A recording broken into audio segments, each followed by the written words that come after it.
Good morning and welcome back to Beef Link TV, your daily dose of industry information. Today we're joined once again by Robert Windsor from our policy and compliance team. Today we're talking about layers of protectionism again, but we're focusing on the taxes on shipping.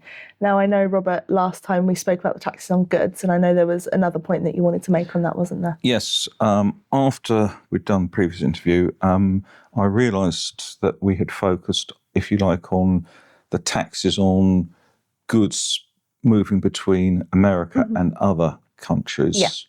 And we did fail to mention that certain commodities in particular have been selected for higher tariff rates, for instance, than might be the 10% general, which has been levied in America. And these are iron, steel, aluminium, and cars, and all are attracting 25%. Yeah. Although, of course, there are trade arrangements being made as we speak almost to bring these rates down. And as in the case with the UK, UK cars now attract a 10% rate, if I remember correctly, and that is based upon a quota.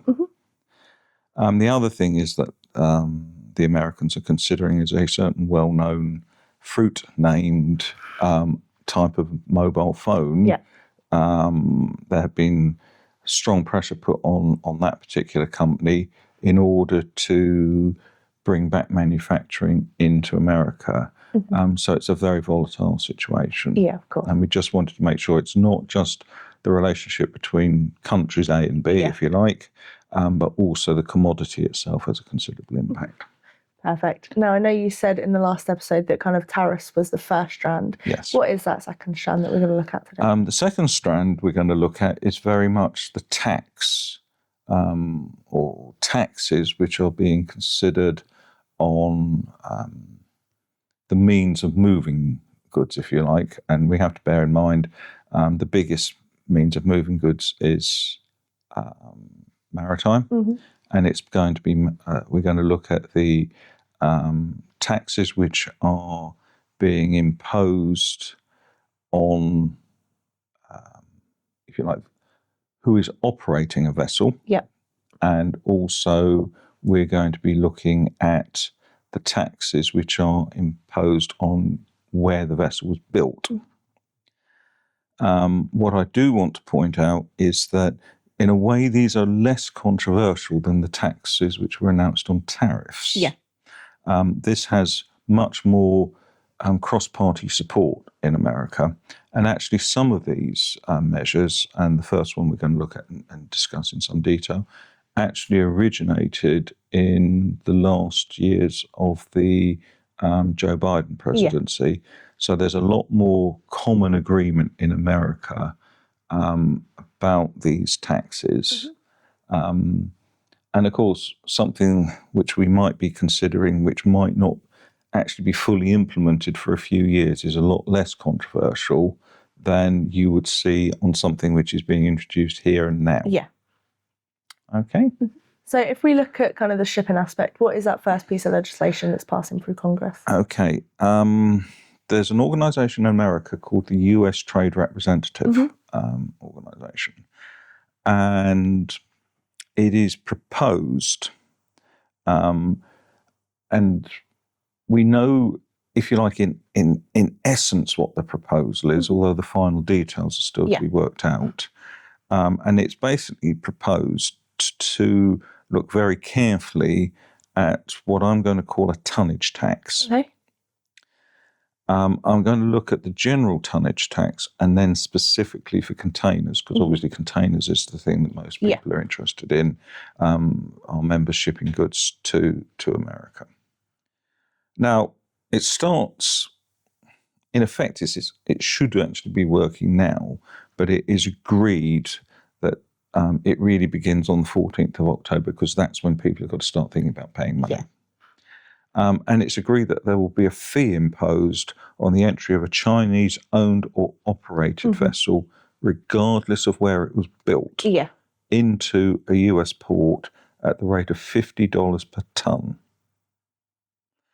And that rate will gradually be increased until it maximises out at $140 per tonne in April 2028. So this rate is probably going to be affecting bulkers and things like that more. Now, the second strand, if you like, of this proposal is that beginning in October 2025, there will be a fee charged on a Chinese-built vessel, but one is not actually operated by a Chinese entity that enters a US port. And that, to start with, will be £18 per tonne. And this rate is going to gradually increase. And basically, that will plateau at $33 per tonne in April 2028. That is much lower than the 140 for those vessels which were actually operated by China. Now, for container ships, there's another fee. And basically, it's which is greater, what they're going to charge specifically for containers or for the, if you like, the net ton per the vessel. And that is going to be calculated on the basis of containers discharged at $120 per container, and that will plateau at $250 per container.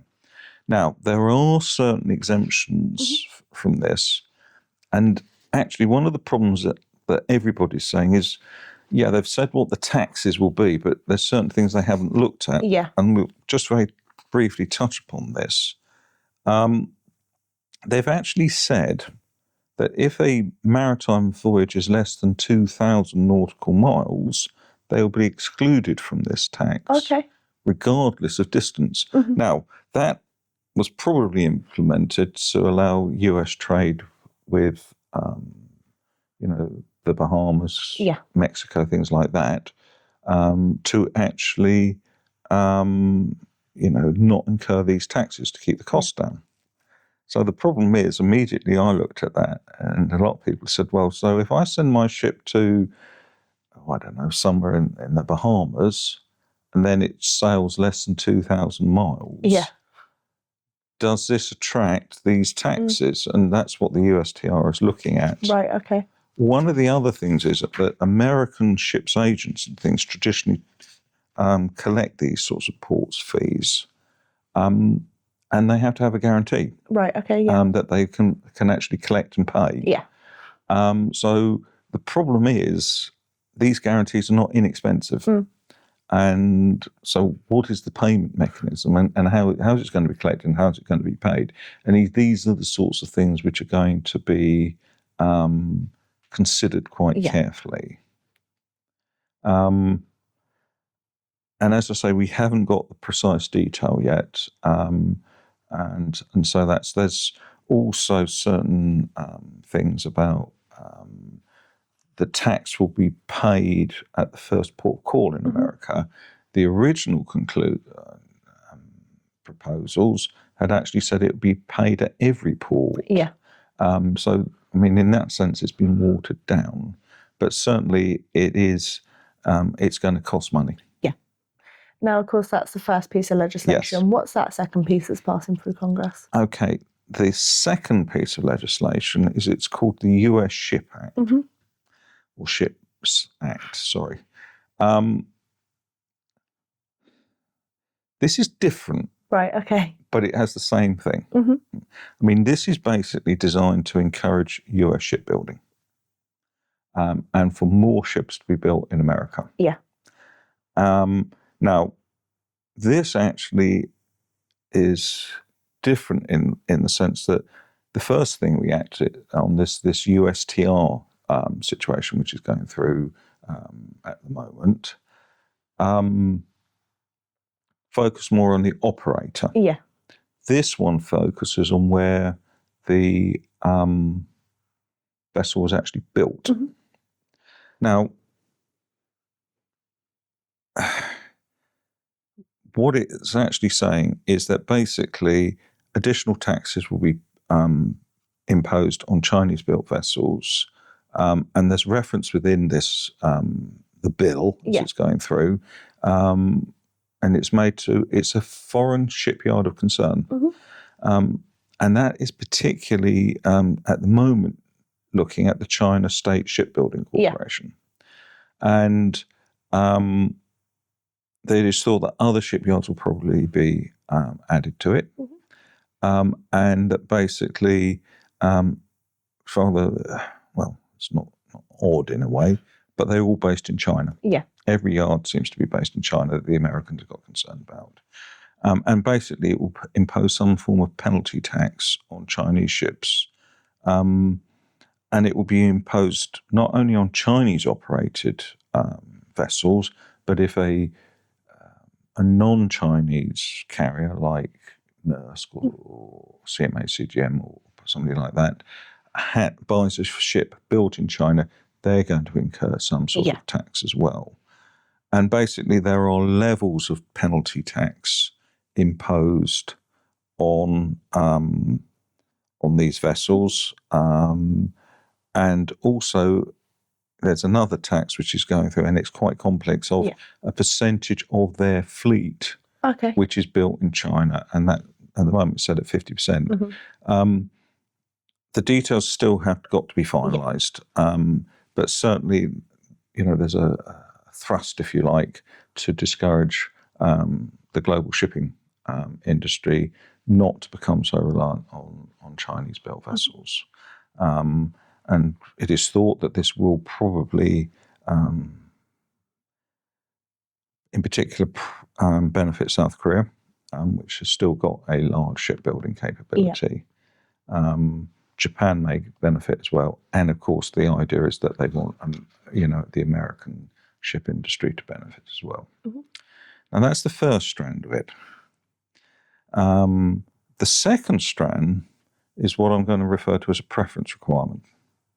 And that is a certain percentage of US goods exports will have to be carried in in American-built ships.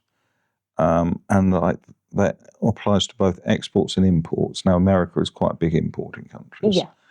And basically, 5 years after the date of enactment, so whenever this bill becomes an act and it's actually passed into law, 1% of the goods from China will have to be have to be carried in American-built vessels. And this rises by 1% per annum to 10% in the 14th year after enactment. There's all sorts of questions. Have the Americans got the capability to build these vessels, the cost of these vessels? And, there will obviously be changes of president in that period of time. So how's it going to work? The one thing that has really caused quite a lot of controversy in America on, the importers is that whether you import, shall we say, 10 containers a month, or you're somebody like Walmart bringing in thousands, you've got to comply with this legislation. And it is seen as being quite bureaucratically heavy and increasing workload for US importers. So that's an important thing to bear in mind. What is all this going to mean for the shipping industry? Well, as we know, the shipping industry has been through a period of tumult since COVID. We've had problems in the Red Sea. We've had the ongoing situation in the Black Sea due to the war between Russia and the Ukraine. And obviously it's got to deal with the problem. Well, it's not the problem, but how to deal with the requirement to decarbonise. Now, the first thing to note is that certain carriers are probably going to be affected much more adversely by this change in direction, if you like. And obviously anybody who is Chinese-owned, like COSCO or OOCL, or a non-Chinese carrier with a large percentage of Chinese vessels are going to be affected. Now, we actually did some research on this, and about 20% of ships carrying goods to China by the main carriers are actually Chinese built. shipping lines and either work in isolation, like the Medici Shipping Corporation, or they work in an alliance. Yeah. And these alliances are often made up of, carriers from many different nationalities. And we've already seen that, some of the alliances are looking much more at putting non-Chinese vessels. They're going to change the rotation of the vessels so that there will be fewer Chinese-built vessels actually going into America to, obviously save money. The second thing we're seeing is there's a fear of what I'm going to call front-end loading. Right, okay. People will try and import a higher percentage of goods than would be normal and put them into store so that the freight arrives before this comes in. Now, we did talk in the previous episode on layers of protectionism about the ongoing negotiations between America and China on tariffs. I am led to believe that these pieces of legislation are also part of those negotiations. Right, okay. So we don't know. But at the moment, this is based upon what we know at this moment in time. Longer term, obviously, it would be a question of ramping up American capacity to build these vessels. And would it mean that, other carriers will be looking to move away from China? We really don't know. The Chinese build vessels, in particular the ultra-large container ship, quickly, cheaply, and the quality's high. So, that's a big thing to keep the vessels being built in China. But, as they say, money does count.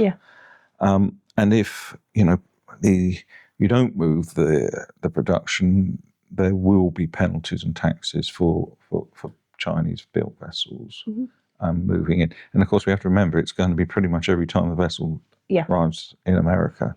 So there we go. Perfect. Thank you so much, Robert, for the update. Okay, that's great. Thank you. As we said, we did do a previous episode on this, but focusing on the tax on goods. So if you missed that, I will put a link to that in the description. That's all for today's edition of BIFA Link TV, your daily dose of industry information.